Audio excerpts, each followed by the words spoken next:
inspirado, revelado, repito, a los que siguen a Jesús, y que podamos nosotros tener la confianza de morir en paz algún día, porque eso es lo más importante, morir en paz, llegar al final de nuestra vida sabiendo que hemos caminado, hemos peleado una batalla, nos hemos enfrentado a un mundo hostil, escéptico, ateo, en contra de la revelación de Dios, pero que podamos terminar nuestra vida sabiendo que fuimos valientes, porque lo único que nos pide Dios: esfuérzate y sé valiente. Apocalipsis 17, del 1 al 5 y versículo 18. Vino entonces uno de los 7 ángeles que tenían las 7 copas y habló conmigo diciéndome: ven acá y te mostraré la sentencia o el juicio contra la gran ramera, la que está sentada sobre muchas aguas, con la cual han fornicado los reyes de la tierra, y los moradores de la tierra se han embriagado con el vino de su fornicación. Y me llevó en el espíritu al desierto, y vi a una mujer sentada sobre una bestia escarlata, llena de nombres de blasfemia, que tenía 7 cabezas y 10 cuernos. Y la mujer estaba vestida de púrpura y escarlata, adornada de oro, de piedras preciosas y de perlas, y tenía en la mano un cáliz de oro lleno de abominaciones y de la inmundicia de su fornicación, y en su frente un nombre escrito, un misterio: Babilonia la grande, la madre de las rameras y de las abominaciones de la tierra. Versículo 18. Y la mujer que has visto es la gran ciudad que reina sobre los reyes de la tierra. Muy bien, aquí en este capítulo vamos a encontrar que la misma revelación e interpretación se nos da por el Espíritu Santo, pero se requiere entenderla. Hay cosas difíciles de entender y se demanda también tener la capacidad espiritual para poder entender lo que vamos nosotros a estudiar. Lo primero que se nos muestra aquí en este capítulo es que se representa a una mujer, y con el título de la gran ramera, y la madre, imagínense ustedes, la madre o el origen de toditas las abominaciones que han existido en la historia de la humanidad. No solamente de Roma a nuestros días, porque dice de todas las abominaciones de toda la historia de la humanidad. Y lo único que vamos a ver rápidamente es que esta ramera es una ciudad. Y es una ciudad donde ha adquirido el poder sobre los gobiernos, y que esta ciudad continuará existiendo en los tiempos del anticristo. Uno de los misterios más grandes que se escriben aquí lo podemos encontrar en el Apocalipsis. Y primero tenemos que entender la palabra Babilonia, porque en el capítulo 17 hay una Babilonia religiosa y en el capítulo 18 una Babilonia comercial. Una ciudad comercial, una ciudad religiosa, que difícilmente pueden ser las mismas Babilonias. Pero el Espíritu Santo usó la palabra de Babilonia porque la palabra Babilonia, si lo quieres apuntar, simplemente significa confusión. Confusión. Y vamos a Génesis capítulo 10 para que veamos la primera vez donde aparece esta palabra y quién se encuentra detrás de esta palabra. Porque se han hecho muchas especulaciones al respecto para interpretar qué quiere decir el Espíritu Santo con el misterio llamado Babilonia. Y vemos que aparece por primera vez en Génesis capítulo 10, del 8 al 10, con el nombre de la primera ciudad. Ya no es coincidencia, la del Apocalipsis es una ciudad, y aquí aparece con el nombre de la primera ciudad levantada, por el primer rebelde en contra de Dios, y el primer rebelde que organizó en el capítulo 11 del Génesis, la Torre de Babel, la primera rebelión colectiva o masiva en contra de Dios para establecer un orden mundial. ¿Me van siguiendo? Lo que vemos nosotros al principio de la Biblia, vamos a ver su culminación porque no hay nada nuevo debajo del sol. Y la misma estrategia satánica que se nos presenta al principio de la Biblia, vamos a ver que culminará también con el último rebelde, o sea, Nimrod, que la palabra Nimrod significa el rebelde. Vamos a ver que al final de la Biblia, el último rebelde se llama la bestia, o el anticristo, o el hombre de pecado. Entonces, exactamente donde comenzó esto, va a terminar. Y cuando encontramos esto, nos damos cuenta que si comenzó algo al principio de la humanidad, va a correr por toda la historia y va a culminar con este sistema religioso apóstata, y vamos a entender por qué las religiones han sido y seguirán siendo el origen de la confusión espiritual de los seres humanos. Dice de Génesis 10 del 8 al 10, y entonces Cus engendró a Nimrod, que significa rebelde, quien llegó a ser el primer poderoso en la tierra. Este fue vigoroso cazador delante de Jehová.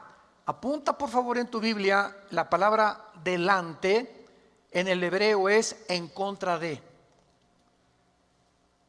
Fue vigoroso cazador en contra de Jehová. Se puso delante porque se ponía a retarlo enfrente. O sea, fue el primer ser humano que se le puso al tú por tú a Dios en un lenguaje ya completamente modificado, para que lo podamos entender. El primer hombre que comenzó a ponérsele, decimos vulgarmente, al brinco a Dios, que comenzó a retar a Dios. Por lo cual se dice como Nimrod, vigoroso cazador en contra de Dios o delante de Dios. Y fue el comienzo de su reino, Babel. El comienzo de su reino fue el inicio de la confusión mundial. En otras palabras, él inició la confusión mundial. Y vamos a ver el instrumento que él usó. Erech, Akkad y Cainé en la tierra de Sinar.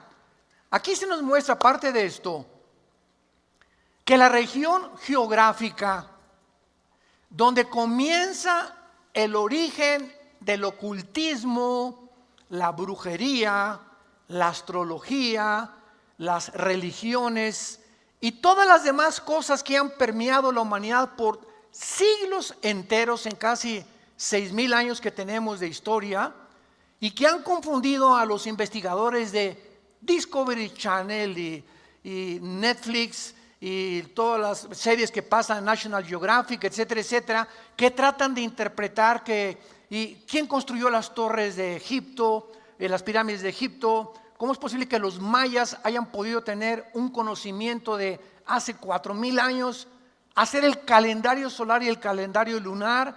¿Cómo es posible que los mayas hayan podido situar sus pirámides hacia los 4 puntos cardinales y hacia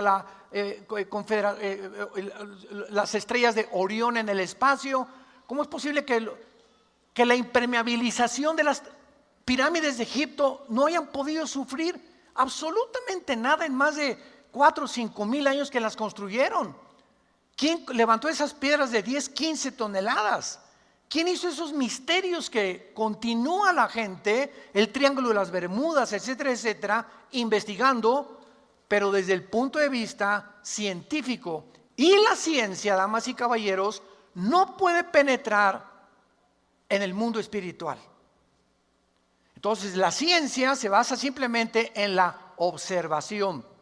Un científico tiene que ver algo, observarlo, demostrarlo, palparlo en sus 5 sentidos para poder concluir que es científico.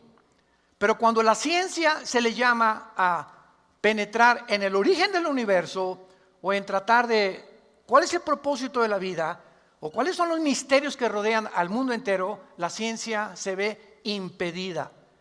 ¿Por qué? Porque ahí entramos a un mundo que este libro que se llama la Biblia nos lo revela.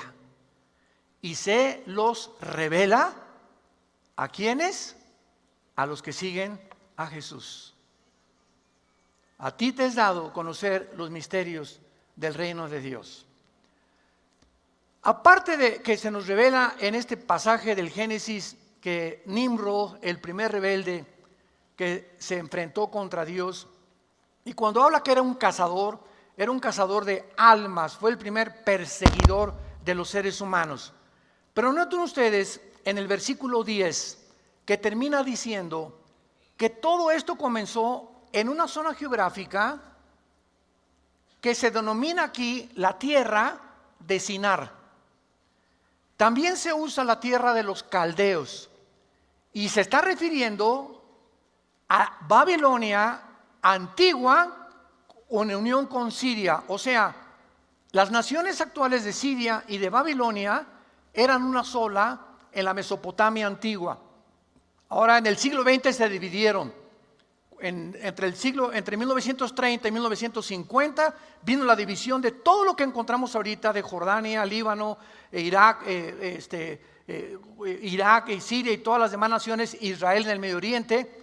Pero antiguamente Siria e Irak eran una región unificada. Y esta región unificada en la Biblia se le llama Babilonia. Y fue la Babilonia del rey Nabucodonosor, ¿se acuerdan? En el capítulo 2 de Daniel, él es el que le interpreta a Nabucodonosor su sueño. Entonces, la Biblia nos muestra que en esta zona geográfica de Irak, que es la Babilonia actual, Irak y Siria, se encuentra la concentración más grande de demonios, de espíritus y de principados demoníacos. Y no es coincidencia que ahí va a terminar también la humanidad, en la famosa batalla del Armagedón. Cuando vayamos a Israel, vamos a estar en el Valle del Megido. Cuando Napoleón llegó al Valle del Megido, él dijo, aquí se va a pelear la última guerra internacional. Eso dijo Napoleón Bonaparte.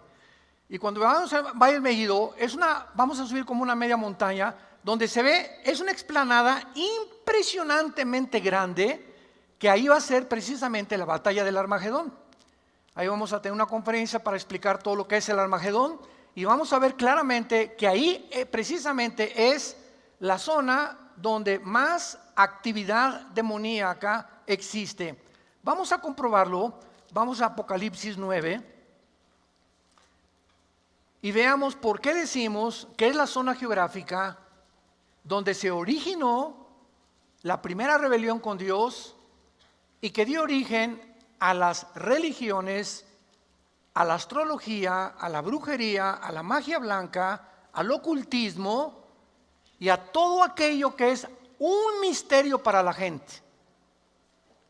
Por ejemplo, los espiritistas se reúnen en una casa, se agarran de las manos y ¿qué comienzan a hacer? Invocamos al espíritu de Cuauhtémoc, al espíritu de Doña Cholita que baje. Y un medium, que es supuestamente el canalizador con los espíritus, comienza a comunicarse con algo que no es visible, es etéreo, ¿verdad? Incorpóreo, y que creen que son ánimas en penas y que la ciencia no puede penetrar en ese mundo, pero que saben que existe y que es real, porque es real, y que la Biblia nos muestra que en lugar de comunicarse con cualquier espíritu, están comunicando con demonios, con espíritus. Por eso la Biblia nos prohíbe a los cristianos involucrarnos en el espiritismo, que no te lean las cartas tarot, la bola de cristal, el café turco, la ouija, peor todavía. Todas estas cosas pertenecen al mundo espiritual. Pero veamos en Apocalipsis 9, versículo 13. ¿Por qué esta región geográfica de Irak y de Siria se concentra la mayor actividad demoníaca del mundo.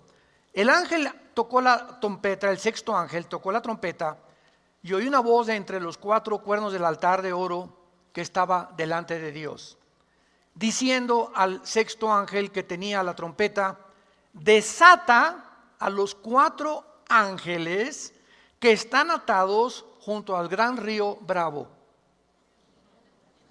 ¿Eso dice? No, ¿verdad? Junto al Nilo, junto al Danubio. Claramente la Biblia nos muestra que actualmente se encuentran en el río Éufrates, que sale de Turquía y tiene una longitud como de 3,000 kilómetros y desemboca en el Golfo Pérsico, o también se conoce como el Estrecho de Hormuz, donde ahorita, ¿verdad?, en el lado este del Estrecho de Hormuz, del río Éufrates, se encuentra Irán, que en la Biblia está con el nombre de Persia. Y ahí en este Estrecho de Hormuz, en el Golfo Pérsico, ahorita hay una batalla entre los iraníes, que están deteniendo a los barcos petroleros ingleses y teniendo problemas con barcos estadounidenses, y están armando un conflicto y una tensión, porque si el Golfo Pérsico se cierra por Irán, Europa va a carecer del petróleo y del gas necesario. El petróleo iría tal vez a $500 el barril, pero provocaría una economía completamente exasperante, y es un punto de tensión actualmente en el mundo. Entonces, el río Éufrates junto con el río Tigris son dos ríos que atraviesan Irak, Israel y Siria y desembocan en el Golfo Pérsico. Y ahí en esa zona se encuentran 4 chulis, 4 angelitos, y no son angelitos de la guarda. Son 4 principados satánicos, que cuando estudiemos el capítulo 10 de Daniel vamos a encontrar que en los tiempos de Daniel, dice la Biblia que cuando mandó Dios un ángel del cielo a traerle a Daniel una respuesta que contenía el programa de Israel y del futuro de Israel, se le atravesó un ángel, un principado demoníaco, que se le llama el principado de Persia o de Irán, que estaba impidiendo que el ángel de Dios llegara a la tierra, que se encontraba en Babilonia, Daniel, para poder encontrar y decir que era el futuro de Dios para Israel.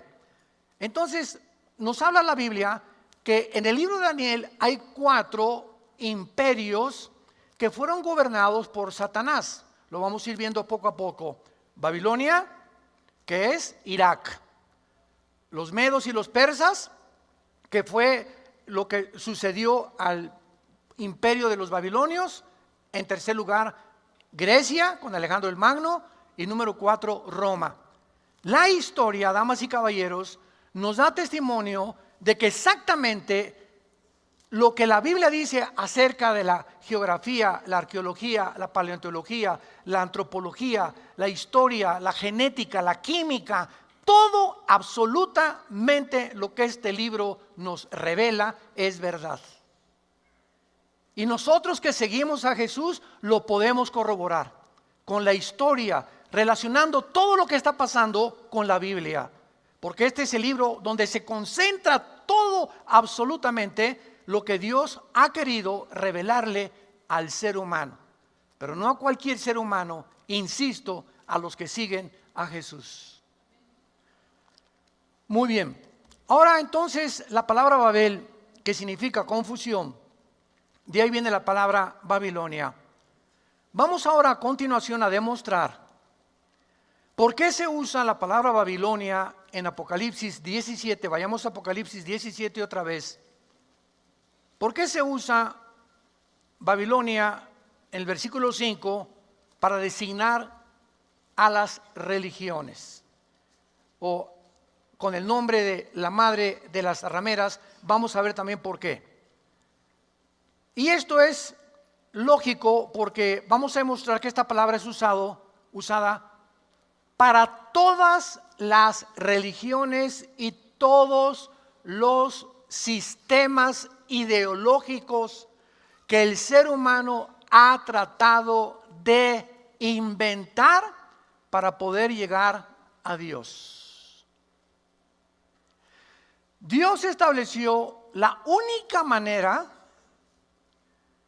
de que pudiéramos reconectarnos con Él. Y desde el principio se lo reveló a Adán y a Eva en el capítulo 3 del Génesis. Cuando Dios vio que Adán y Eva se taparon sus genitales con hojas de higuera, en ese momento Dios les quitó esas hojas, porque las hojas de higuera representan la intención del ser humano de cubrirnos con cualquiera que sea de las religiones para poder traer conciencia de paz a nuestra vida y de alguna manera saber que si pertenezco a alguna religión, llámese hinduismo, llámese esoterismo, llámese el Islam, llámese catolicismo romano, llámese mormonismo, llámese la luz del mundo, llámese la religión que tú me quieras mencionar, son sistemas que nosotros hemos inventado porque nacimos con un deseo, con un anhelo de reconectarnos con alguien o con algo, y como no sabemos con qué ni lo podemos explicar, agarramos un tronco de árbol y lo cortamos y le damos la forma de una persona y nos hincamos delante de lo que nuestras manos crearon o modelaron. O agarras cemento, yeso y hace la forma de un santo o la forma de una virgen, y ante lo que nosotros hicimos nos inclinamos a adorar. Esto en la Biblia se llama idolatría, paganismo. ¿De dónde viene? De Babel. Es la confusión, el ser humano está confundido. No sabe a qué Dios adorar. Si a un árbol, si a las plantas, vamos a Teotihuacán y nos cargamos de energía. Jesús, María y José, el burrito que los acompaña, y a los astros, o adoramos al sol, o a la luna, o a un hombre, o a un líder, y nos inclinamos delante de los hombres. ¿Por qué? Porque la humanidad está confundida, está en Babel. Y esta es la razón por la cual Cristo hace su aparición en la escena del mundo. Y se encuentra una mujer inmoral, pecadora, la mujer samaritana, Juan capítulo 4. Y entonces la mujer samaritana, a pesar de que llevaba 5 maridos, cuando le encontró Jesús, y con el que vivía no era su marido, o sea, estaba viviendo en Amaciato, cuando Cristo la encontró, esta mujer, a pesar de su inmoralidad, qué increíble que era religiosa, sumamente religiosa, se apegaba a algo. Y entonces le hace a Jesús una pregunta y le dice: mis padres me enseñaron que debemos adorar en ese monte, y ustedes los judíos dicen que en Jerusalén. O sea, ¿qué había en esta mujer? Confusión. Y así me encontró muchas personas. Oye, ¿cuál es la verdadera religión? Porque todas dicen que ellas son las verdaderas. O sea, hay una confusión impresionante en el mundo por saber cuál es la verdadera religión. La respuesta es ninguna. Ninguna te puede llevar a Dios, porque el cristianismo no es una religión,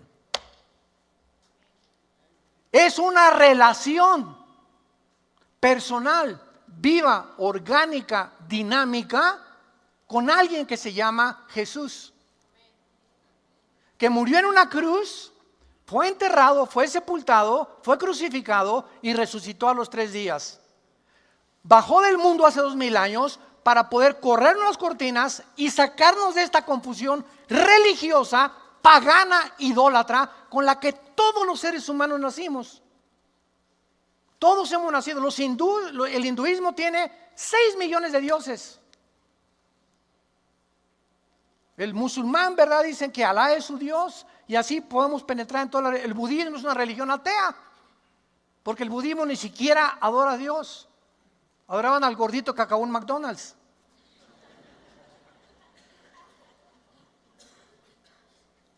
Entonces Cristo le dice a la mujer samaritana: mujer, síganme con mucho cuidado. Él viene a quitarnos de esta confusión. Jesús no es ni en ese monte ni es en Jerusalén. Mi Padre es espíritu. Y entonces Jesús le dice a la mujer samaritana: escúchame a mí. ¿Cuál es la respuesta? Oigamos lo que dice Jesús. Él nos viene a traer la realidad de la verdadera adoración. Y entonces Jesús a continuación le dice a esta mujer confundida, religiosa y también inmoral: mi Padre es espíritu y los que le adoran necesitan adorarle en espíritu y en verdad. ¿Cuál verdad? Si cada religión tiene sus verdades. Entonces tenemos que saber que no pueden haber dos verdades, porque si una religión contradice a la otra. Yo tuve una reunión hace mucho tiempo con un entrevistador llamado Nino Canún. Mi esposa me acompañó. Y en esta entrevista que se llamó Los Fantasmas, estaba un budista, estaba un rabino, estaba un brujo junto a mí. Cada vez que abría la Biblia se le ponían los ojos en blanco. Y así se veía en el video, mi esposa es testigo. Y estábamos todos discutiendo, ¿no? Entonces, cuando acabó esta reunión, en el tercer programa, fueron como 5 programas, me dijo esta persona, Nino Canún, me dice: no, usted ya no puede traer la Biblia. Le dije: ¿cómo que no? El programa se llama ¿Usted qué opina? Entonces, yo no tengo ninguna opinión. Quiero que oigan la opinión de la Biblia, porque yo no tengo ninguna verdad. Ningún ser humano posee la verdad. La verdad la tiene Dios. Y si hay una verdad, tiene que venir de Dios, nada más. Y la Biblia nos muestra cuál es esa verdad. Total, que después de mucha discusión, le dije: pues me voy y no regreso, pero como ya estaba adelantado el programa, me permitían usar la Biblia. Y al final, cuando ya acabó el programa, estaban reunidos todos, el brujo que estaba junto a mí ponía así los ojos en blanco. Les dije finalmente, le dije al hindú: ¿qué libro usas tú para poder establecer tus verdades? Al que era musulmán le dije: ¿cuál es tu verdad? Pues el Corán. Los budistas, el Tripitaka. Y así cada quien les pregunté, juntando todos esos libros, ¿alguno se compara con la Biblia? Y se voltearon todos a ver. Le dije: finalmente no importa lo que dice tú, ni yo tampoco, sino lo que dice la Biblia. Y a la luz de ustedes, los reto a que tengamos una discusión para demostrar que ningún libro sagrado puede ni siquiera compararse con la información científica, espiritual, política, física, genética y de todas las disciplinas académicas que puedas, con la palabra de Dios. Y además, el líder de ustedes, le dije al musulmán: bueno, ¿y tú cuál es tu líder? Mahoma se casó con una niña de 10 años. ¿Ese es tu líder? Los budistas, ¿quién es tu líder? El gordito. Buda, Gautama Buda. ¿Y cuál es tu líder de los hindúes? Brahma, Vishnu y Siddha. Dioses que ni siquiera conocen, ni saben, ni dejaron ningún legado. Entonces, cuando vamos al fondo de todas las cosas, nos damos cuenta que si seguimos a Jesús, Él nos va a guiar a la verdad. Como en esta mañana nos está guiando a la verdad. Y nos está revelando muchas cosas que están escondidas para el mundo común y corriente. Y estas verdades no son para nosotros, son para nuestros hijos y nuestros nietos. Son para que las comuniquemos a nuestra familia, para que arranquemos a nuestra familia de donde se encuentran, de una prisión, están encarcelados en paganismos, en idolatría, en mentiras producidas por Satanás, para impedirles que conozcan y que no les resplandezca la luz del Evangelio de Jesucristo. Veamos a continuación algunas pruebas de que esta ramera es un sistema religioso. Es lo primero que tenemos que eliminar, esta incógnita. Vamos a entender que vienen 7 años de tribulación, ¿verdad? Todos están de acuerdo en eso. Vienen 7 años de tribulación en el mundo como jamás han habido. Así lo dice Daniel 12, Mateo 24, Jesucristo. Estos 7 años se llaman la tribulación o la gran tribulación. Cuando estos 7 años aparezcan en el mundo, que ya están ahora sí que tocando la puerta, la iglesia o los que seguimos a Jesús ya no vamos a estar aquí. Gracias a Dios. Ya no vamos a estar aquí. Entonces, cuando comience la tribulación, estos 7 años, el que va a iniciar estos 7 años va a ser el anticristo, firmando o confirmando un pacto. Daniel 9, 24 al 27. Firmando un pacto, confirmando un pacto con los judíos y con los árabes. Esto inicia la tribulación o los 7 años o la semana 70 de Daniel. que la profecía del capítulo 9 de Daniel. Ahora bien, escúcheme con mucho cuidado. Los primeros 3 años y medio, ¿quiénes van a perseguir a los cristianos? El sistema religioso. La gran ramera, como lo vamos a ver. Y los últimos 3 años y medio, el anticristo mata, o el gobierno del anticristo eliminan a la ciudad, a la ramera, la queman. Y los últimos 3 años y medio, el anticristo se erige como el único Dios.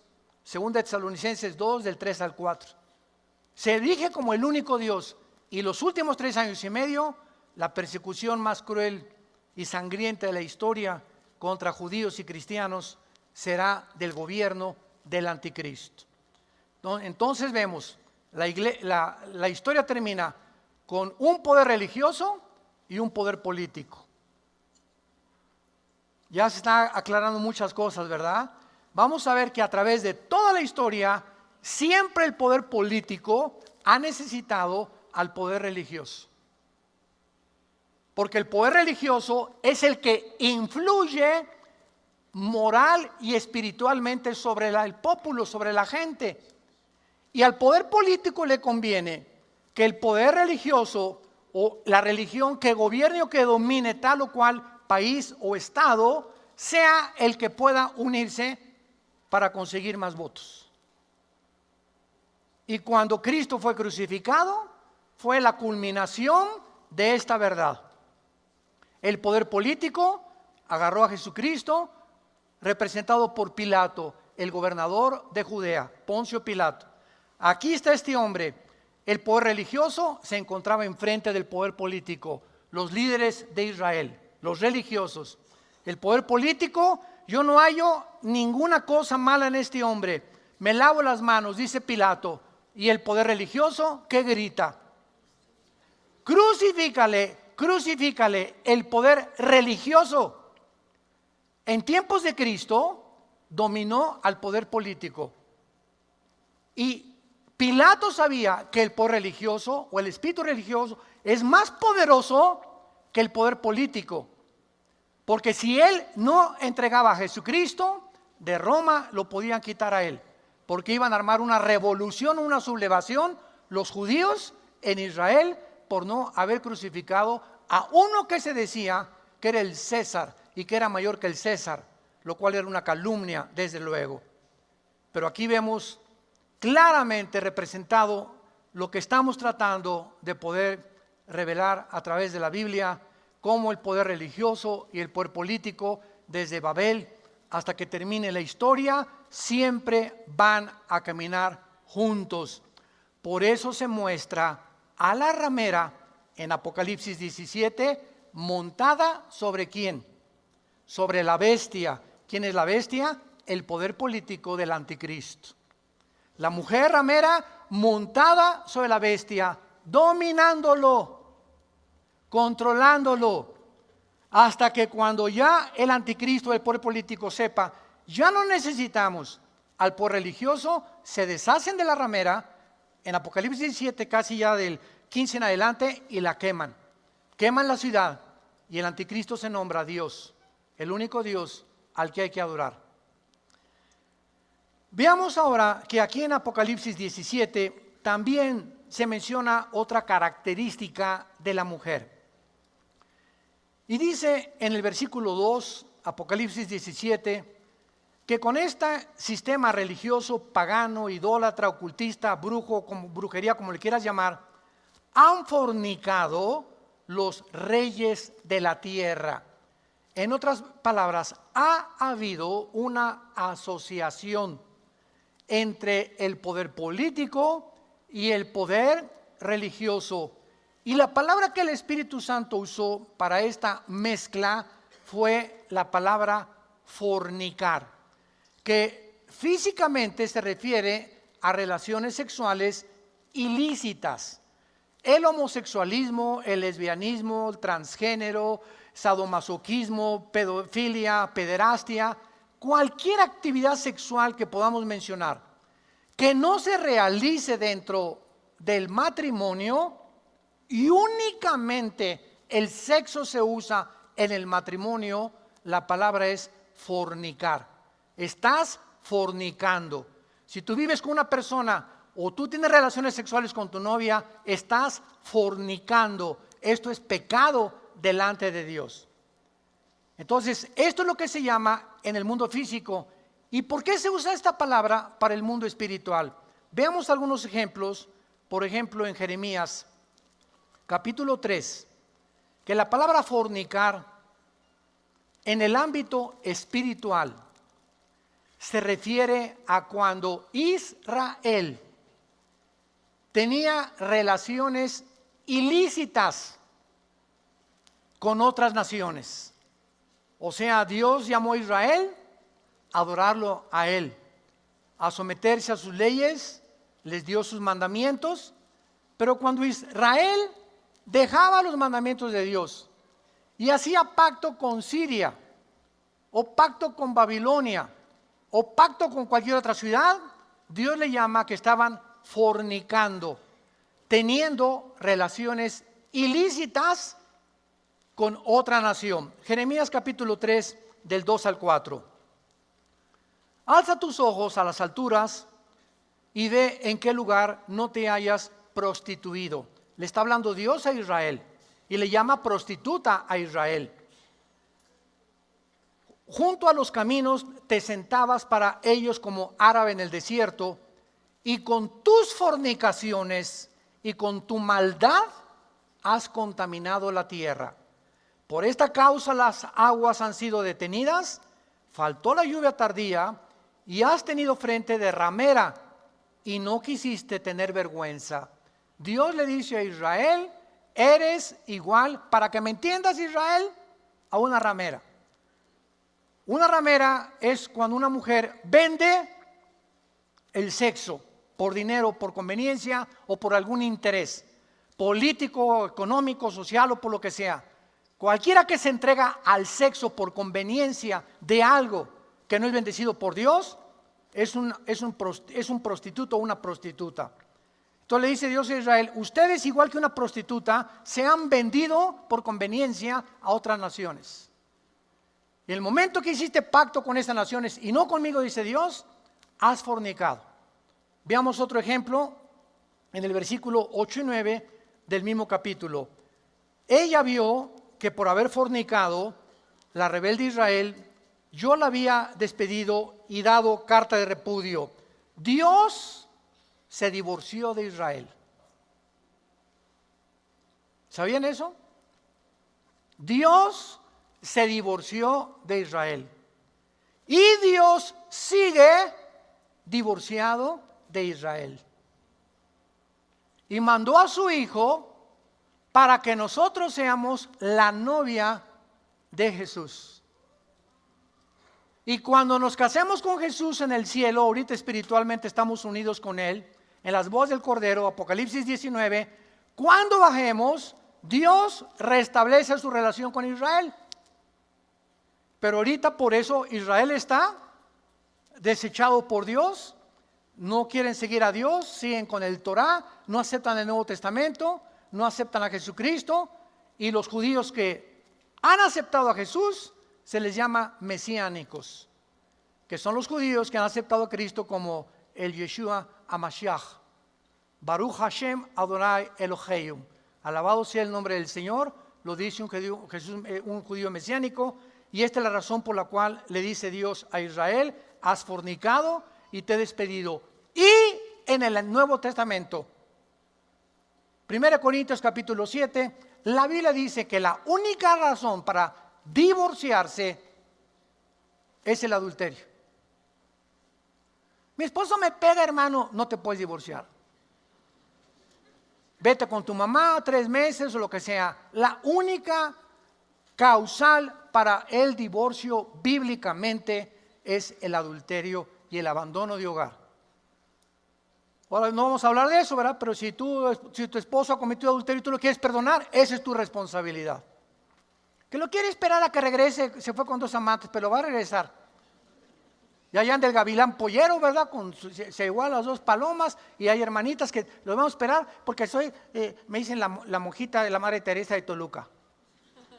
Bueno, si tú quieres hacer eso, no hay ningún problema, ¿verdad? Pero Dios te da la concesión de poder separarte de un hombre que ya no te quiere, que se ha alejado de ti, que te ha botado, ¿verdad? Y que sigue en fornicación, y tú puedes, es la única causal para el divorcio. Y lo vemos claramente con Israel también.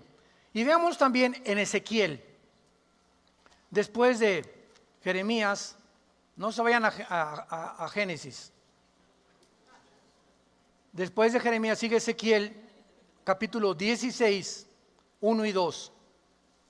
Vino a mí palabra de Jehová, diciendo: hijo de hombre, notifica a Jerusalén sus abominaciones.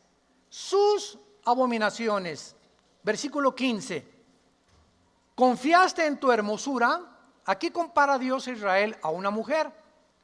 Confiaste en tu hermosura y te prostituiste a causa de tu renombre. Lo mismo que le pasa a una mujer que es muy hermosa y por su hermosura tiene muchas demandas, tiene muchos gavilanes detrás de ella, muchos avispones, ¿verdad? Muchas aves africanas, y por esa belleza se venden. Lo mismo le dice Dios a Israel, para que usáramos una analogía y entendamos que las cosas terrenales se pueden ilustrar las cosas espirituales. A causa de tu hermosura te prostituiste de tu renombre y derramaste tus fornicaciones, y cuantos pasaron, suyas eras. El otro día estaba viendo yo una película que me pareció muy interesante, que se llamó La vida de Marilyn Monroe, que fue una gran artista del siglo XX de Hollywood. Y pues la vi como 10 o 15 minutos, pero lo único que pasaron de esta película fue que ella, para abrirse paso en Hollywood, tuvo que acostarse con casi todos los productores de Hollywood. Y esa es la ley.